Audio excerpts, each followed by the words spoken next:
নমস্কার বন্ধুরা, all in one YouTube চ্যানেলে তোমাদের সকলকে স্বাগত।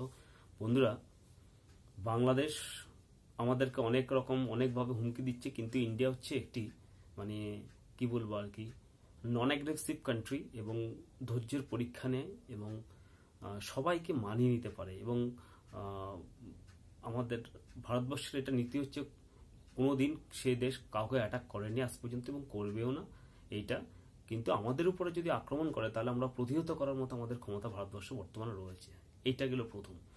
বাংলাদেশ এখন এত দেউলিয়া এবং ডেসপারেট হয়ে গেছে বন্ধুরা, ওদের যে মৌলবীগুলো এবং কি বলবো ওদের যে সন্ত্রাসবাদীগুলো আর কি, সেগুলো উল্টোপাল্টা বক্তব্য তো দিচ্ছে এবং ভারতবর্ষের শাড়ি পরাচ্ছে, ভারতবর্ষের সমস্ত কিছু বয়কট করছে।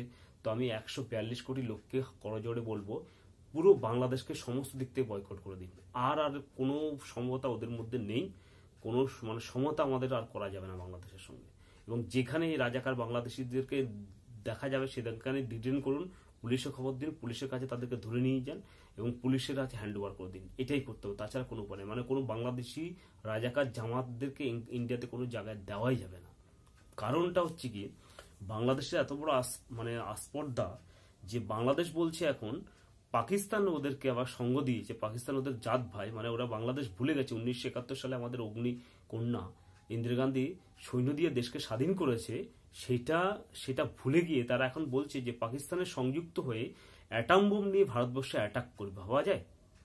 আমাদের ভারতবর্ষে বাংলাদেশ অ্যাটম বোম নিয়ে অ্যাটাক করবে এবং পাকিস্তানও বলছে পাকিস্তানের যে অ্যাটম বোম রয়েছে সেটা হচ্ছে বাংলাদেশের, বাংলাদেশ অ্যাটম বোম দিয়ে ভারতবর্ষকে অ্যাটাক করে দেবে।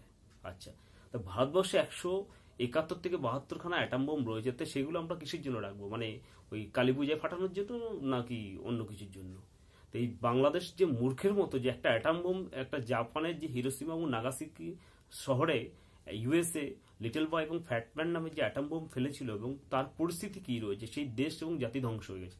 আচ্ছা, মনে করলাম যে এরা পাকিস্তান থেকে অ্যাটম বোম নিয়ে আমাদের দেশে আমাদের অ্যাটাক করে দিল। আমাদের এত বড় রাজ্যে অথবা এতগুলো রাজ্য রয়েছে, তার মধ্যে দুটো রাজ্য আমাদের ধরো অ্যাটম বোম ফেলে দিল।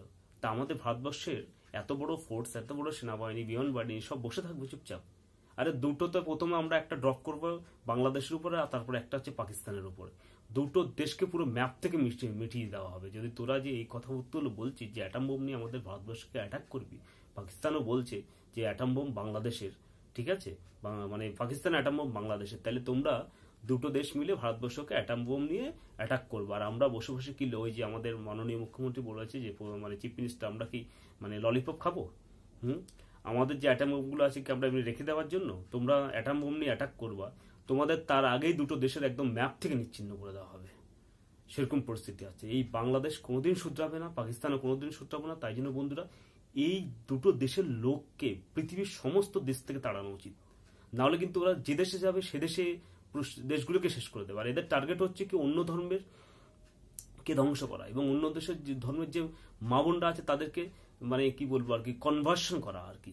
এবং তাদের একটাই জিনিস, হিন্দু, বৌদ্ধ, জৈন, খ্রিস্টান সমস্ত ধর্মের মেয়েদেরকে আর কি লাভ জিহাদের মধ্যে দিয়ে চক্করে ফেলে আর কি তাদেরকে এই ইসলাম ধর্মে পরিণত করা। এই বাংলাদেশের পাকিস্তানের মানুষদের হচ্ছে এটাই হচ্ছে বৈশিষ্ট্য। এবং এরা এখান থেকে কোনোদিন সরবে না। এদের মাথায় ছোটবেলায় ওই ইসলামিক যে মগজে ঢুকিয়ে দেওয়া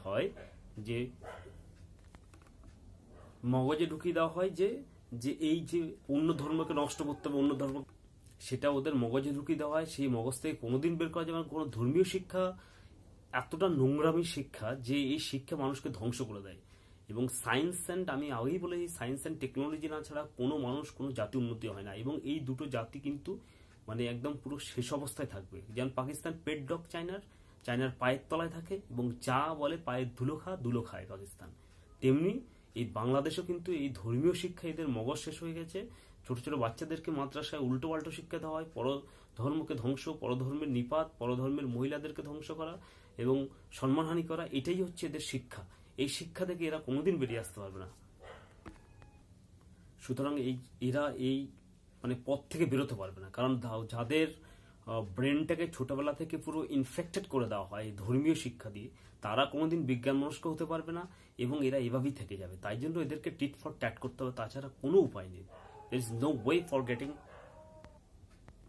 সুতরাং বন্ধুরা, 142 কোটি মানুষ ভারতবর্ষের সমস্ত আমার ভাই বোনরা এখন এবং এই জিহাদিদের বিরুদ্ধে সংগ্রাম গড়ে তুলতে হবে, কোনো উপায় নাই। ইসরায়েল যেমন জিহাদিদের বিরুদ্ধে সংগ্রাম গড়ে তুলেছে এবং তারা দেশকে ভালোবাসে, দেশের জন্য সমস্ত জানও কবুল করতে রাজি আছে, তেমনি আমরা 142 কোটি মানুষ অ্যাডজাস্ট হবো, সবাই একত্র সম্মতি হয়ে আমরা নেতাজির আদর্শে এগিয়ে যাব এবং দরকার দেশের জন্য নিজের জানও কবুল করব, কিন্তু এই জিহাদিদের কাজ ছাড়া যাবে না। বন্ধুরা, আজকে এই পর্যন্তই। ভিডিওটা ভালো লাগলে লাইক, শেয়ার এবং সাবস্ক্রাইব করবেন। ধন্যবাদ।